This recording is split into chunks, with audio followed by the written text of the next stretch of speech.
love the hymn so much that my message will be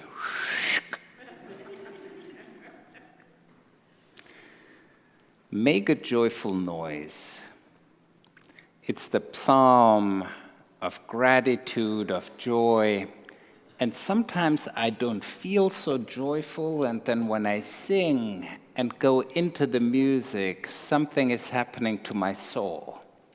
And it reminds me of this saying, don't wait until you're happy to be grateful, but practice gratitude, and you will discover yourself to become happy. So the counting of blessings, the way you look at the world, makes a huge difference.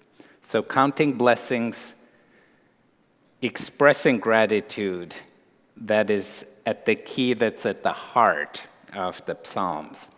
Now, why Psalms? Psalms is like the hymnal of Jesus.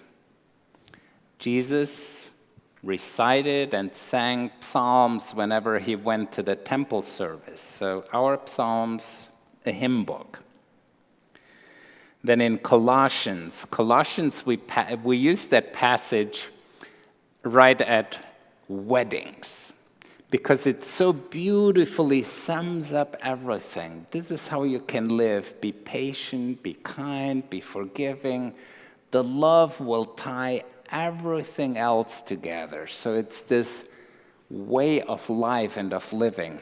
And at the very end of it says, sing praises with hymns, with songs, with spirituals.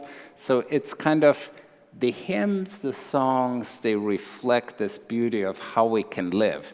And they reflect the gratitude in our hearts. You have seen these signs out there, be kind. It's actually, this is a passage from where that comes, to which it connects to, where it says, be kind in this Colossians 3:14. So when you see them, it has also a biblical root of, has been there always, be kind. And the last one, praise God, with Anna in the temple. She was 84. That sounds old for us today, at least for some of us.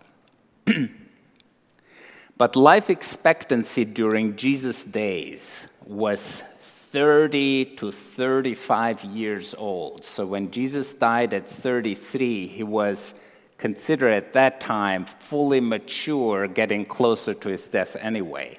So Jesus at 33, an old man. That's why people got married as teenagers already. So it's 84 at that time was older than dirt.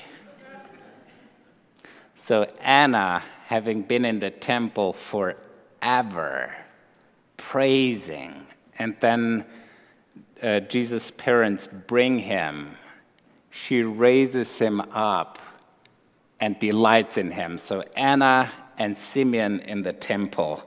Anna is this lady, this beautiful prophetess in the temple who praises God. And I think sometimes that is what I want to do. And one of my favorite hymns is Love Divine. And why?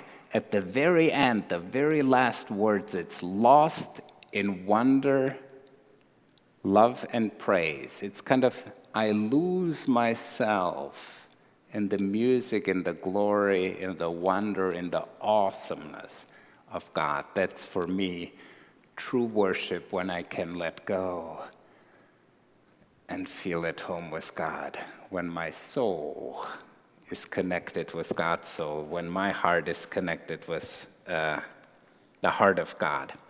And that's, I think, what some of our favorite hymns do for us. For example, Wilbur Redinger. I go often to hospitals, nursing homes, and sing, and I ask people for their favorite hymns, and then I sing. And Wilbur shared, "The Old Rugged Cross is one of my favorite ones." And why? Because he remembers sitting in his mom's lap, being held, and his mom sang to him the old rugged cross.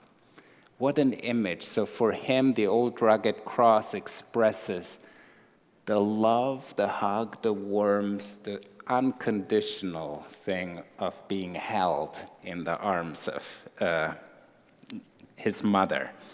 And for example, we just sang it, "When peace like a river, it is well with my soul." When I talked with Nancy Wagner a couple of weeks ago, she said, that's the one we sang in the hospital.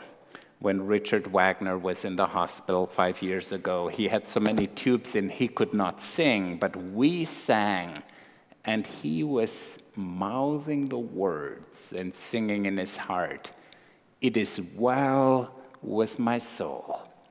In the face of hardship, of tragedy, of loss, of grief, of letting go, in all of that, to have deep down the faith and the knowledge, it is well, it's gonna be okay.